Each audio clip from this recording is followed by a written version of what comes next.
And welcome to an episode of Ben's Junk that is guaranteed to wow and flutter. Yeah, of course I had to use that joke.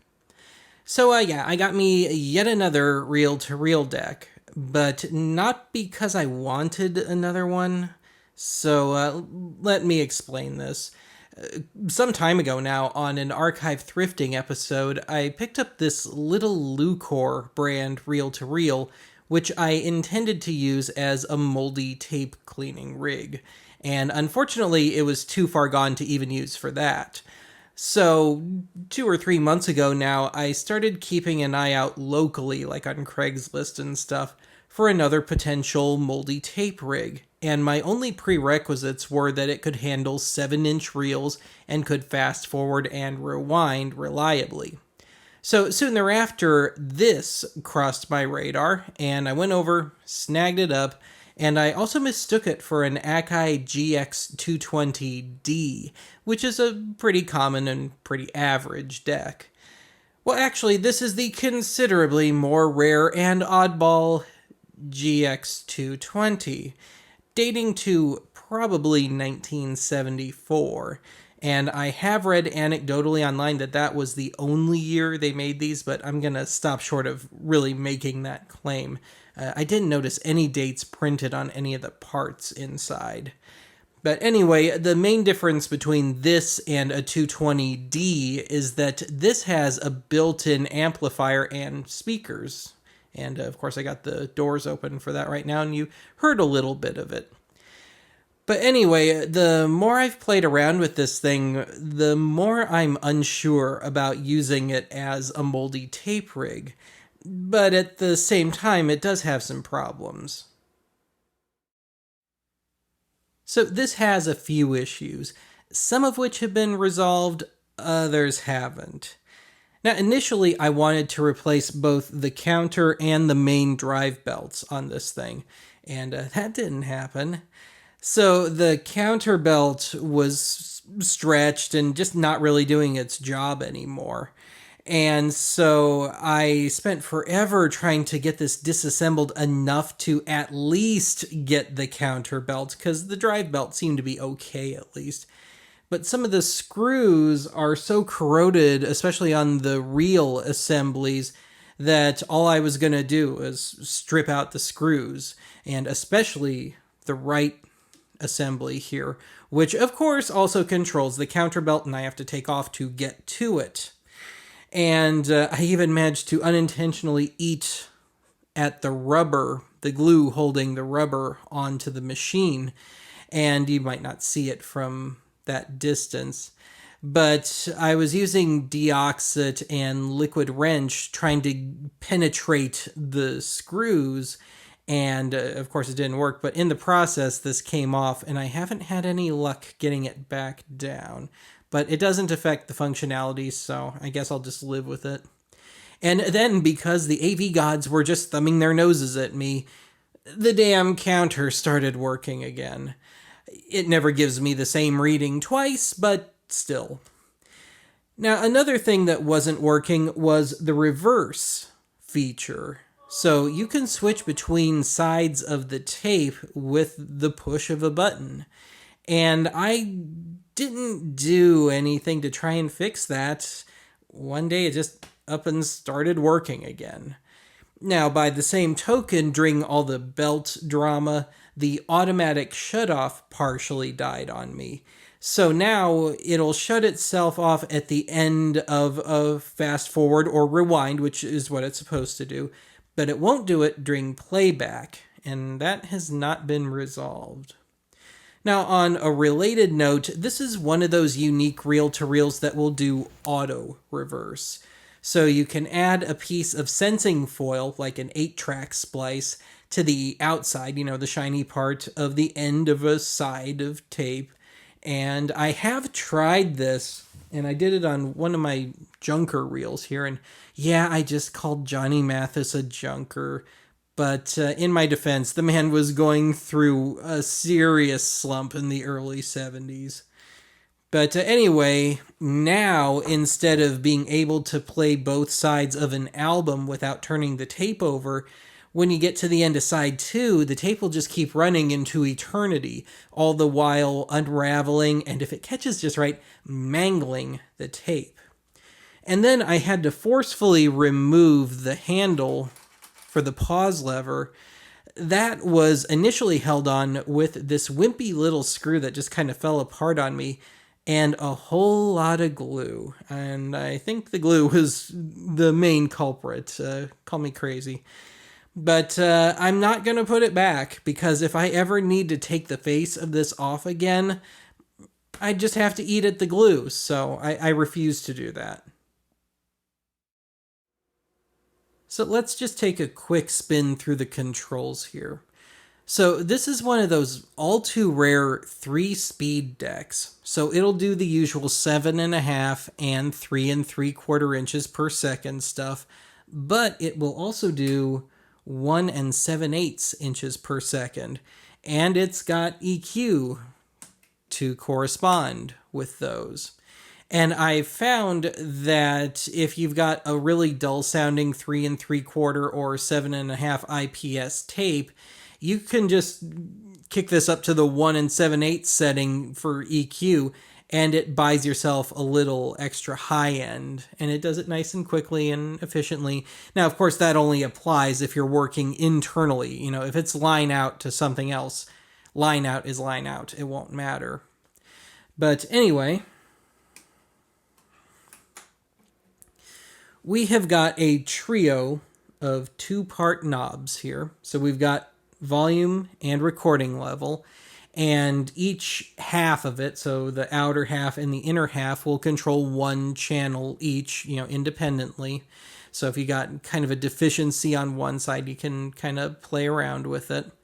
And then down here, we've got a combo treble and bass control. And I have found that you don't really want to keep them together. I mean, logic would dictate you would want them at the same level, but you get better results just kind of... I found that this is very bass heavy, even at a high speed.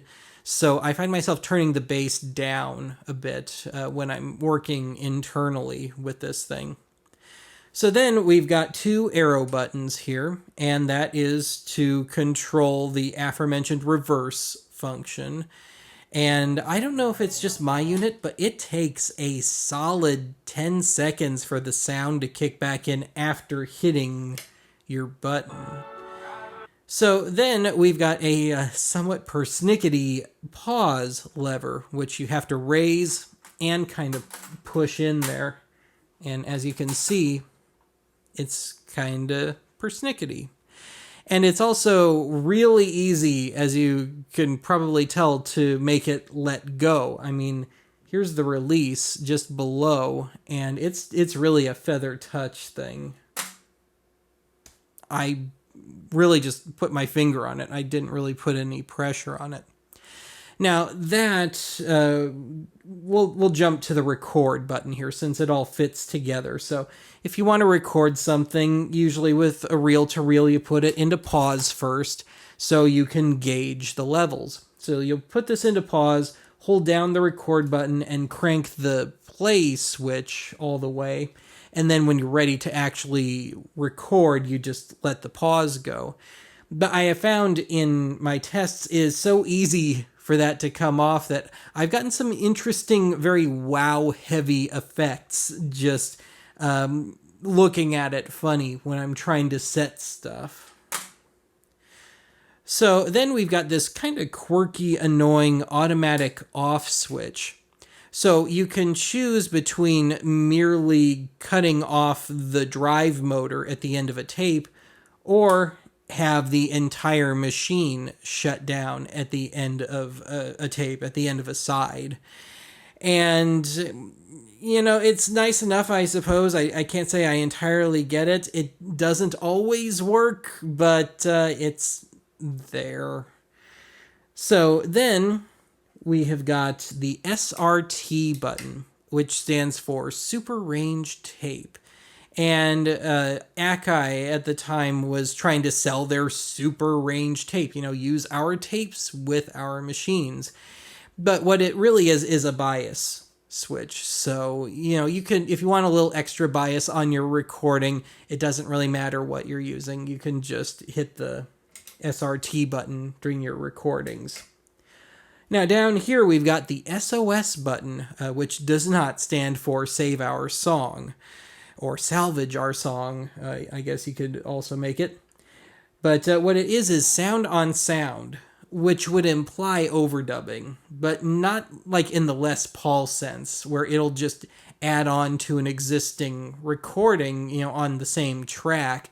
So what it is a cute, if slightly overcomplicated way of making sure that when you're recording literally just one track at a time, mono, that it doesn't do a full stereo recording and cancel out your existing single track recording.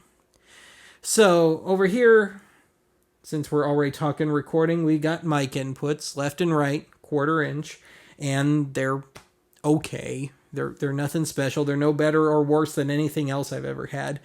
We got a track selector here, so you can have stereo, left channel only, or right channel only. And last but not least, we have these cute little doors that flip out, and of course the speakers are down in there. Now, you can use these doors to kind of strategically aim the sound, and that's kind of cool. But having said that, the speakers are kind of discreet, and even though you know they're there, I just didn't even notice it, and I truly didn't notice it when I first got it. I just thought it was some sort of weird design thing, so tells you what I know. Anyway, let's jump to the back here. If you've got insanely good eyesight and you're really, really observant, you may have noticed a little pop-out screw on the front of the machine just below the tape speed selectors. Well, that is to switch between 50 and 60 hertz. And that works in tandem with this, which you just unscrew and pop up to the other hertz and then just tighten it back up. And if you know what fuse to swap it out with, you can make this run on the 240 volt standard. So in other words, you can take this bad boy over to Europe and not need a step-up converter. Just the right fuse and an adapter for the plug, and you're good. Now, I ran into a bit of a quirk here. So there's a little switch here. So one would think that the very act of plugging a pair of headphones into the front of this machine would cancel out the built-in speakers. Actually, you need to manually shut it off. And so that's what that does. Now, just below that switch, we've got a couple of 1/4 inch jacks. And this is so you can plug a couple of external speakers into it. Remember, there's a preamp already built into this, so you don't need to run through a stereo if you don't want to. Now, also, you can do the full-fledged one plug thing with the DIN connector there. And if you do use it, you'll need to know the output level of your external system so you know what to set the white switch to, but the white switch doesn't matter if you're not using it, at least not that I've noticed. And then aside from that, we've got the requisite phono, line-in, and outputs. While this does have some toys that my usual TIAC A3300SX lacks, yeah, I have to keep those two words spaced. Actually, the TIAC's just out of the shot here. But anyway, on a spec level, the Akai falls a tad short. The biggie for me being that I've noticed that there is a good bit more wow and flutter on this sucker compared to my usual deck. And even after cleaning and demagnetizing this thing a few times now, the high frequency response on this machine is meh. And I've checked the heads, obviously, and there's no visible wear to it. And usually these GX heads are really good and durable, and they usually sound really nice. My JVC cassette deck has got it, and I love it. But yeah, it's a bit short here. And also, this deck falls firmly into my great pet peeve category, and that is the dreaded designed by an accountant category, which means that it is not easily serviceable.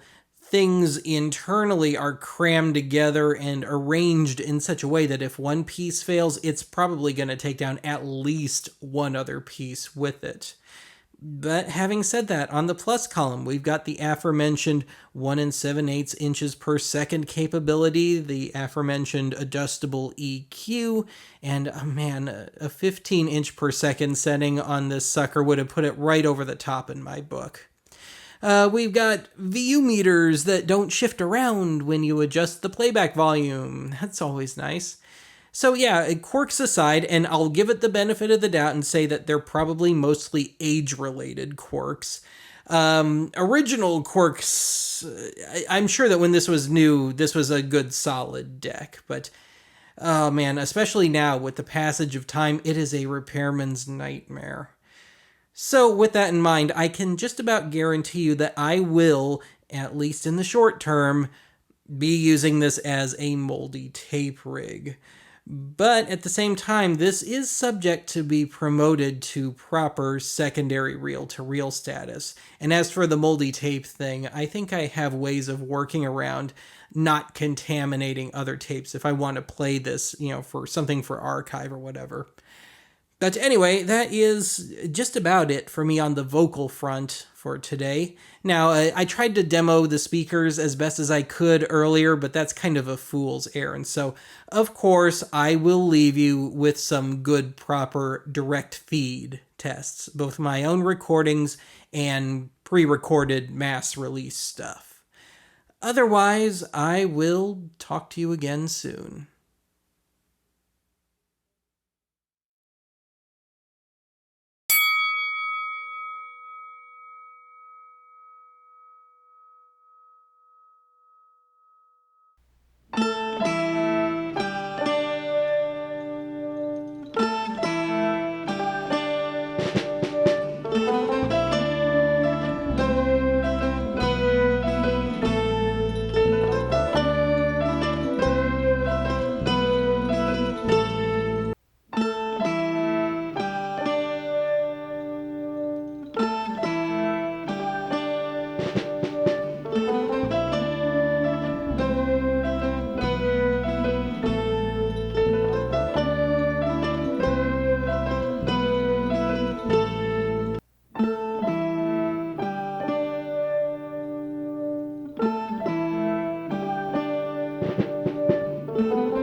Okay, 7.5 inches per second. A pair of Shure SM57s. Catch me if you can. The left channel is a really bad cable that is getting some interference and stuff. I just don't have another one right now. But hey, I'm good over here, so. Okay, same microphones, 3 3/4 inches per second. And you may notice that as the speed gets lower, the interference gets worse. But hopefully it's good enough for today. Hey, that's what I was supposed to say. Shut up, you. Final microphone test at 1 7/8 inches per second. So we're getting into what they used to call those audio letters, the little reels you would send off to people overseas and stuff. Of course, that would be a little impractical given that I've got a 7-inch reel of tape on right now, but whatever. I don't have anything clever to say. Well, I do, and it's... I dig